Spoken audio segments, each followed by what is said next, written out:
एक दिन राजा शिकार खेलता हुआ वन में दूर चला गया और राजा के साथी मंत्री अहेलकार आदि पीछे छूट जाने और प्यास लगने के कारण बेचैन हो गया। पानी कहाँ से मिले?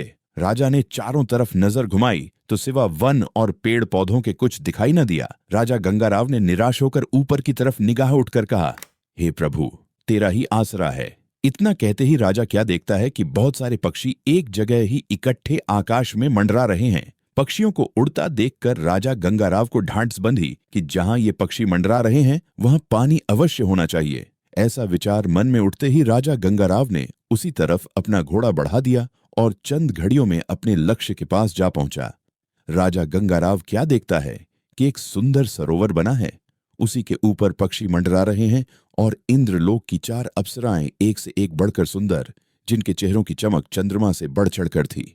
जवानी में दीवानी एक दूसरे के मुंह पर छींटे मार रही हैं और हंसनी के समान हंस हंस कर दोहरी हो रही हैं। उनके कपड़े पास ही सरोवर के निकट धरे थे। राजा गंगाराव अप्सराओं को देखकर उनमें जो सबसे छोटी अप्सरा थी उस पर मोहित हो गया। अप्सराओं को अपने जाल में फांसने के लिए उसने विचारा किया, ये सब की सब सरोवर में स्नान कर रही हैं। अगर मैं इनके वस्त्रों का हरण कर लूं तो मेरी मनोकामना पूर्ण हो सकती है।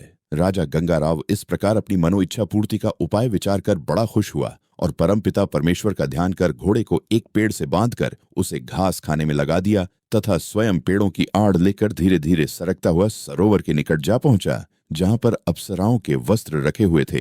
राजा गंगाराव ने अपना हाथ बढ़ाकर चारों अप्सराओं के वस्त्र उठा लिए। जैसे ही राजा गंगाराव ने अपनी पीठ मोड़ी, अप्सराओं की नजर राजा की बगल में दबे अपने वस्त्रों पर पड़ गई। ये देखकर उनकी नीचे की सांस नीचे और ऊपर की ऊपर रह गई। वह हंसी दिल लगी सब भूल गईं। उन्होंने अपना सारा जिस्म सरोवर के पानी में छिपा लिया, सिर्फ गर्दन पानी से बाहर रखकर गिड़गिड़ाती हुई प्रार्थना करने लगीं। राजा गंगाराव से बड़ी अप्सरा, जिसका नाम तिलोत्तमा था, दोनों हाथ जोड़कर बोली, हे राजन, हम चारों इंद्रलोक की अप्सराएं हैं और यहाँ सरोवर के ठंडे स्वच्छ जल में स्नान करने आई थीं। आप हम सबके वस्त्र ले जा रहे हो। आप विचारें कि हम बिना वस्त्रों के जल से बाहर किस प्रकार निकलेंगी और बिना वस्त्रों के किस प्रकार इंद्रलोक जाएंगी।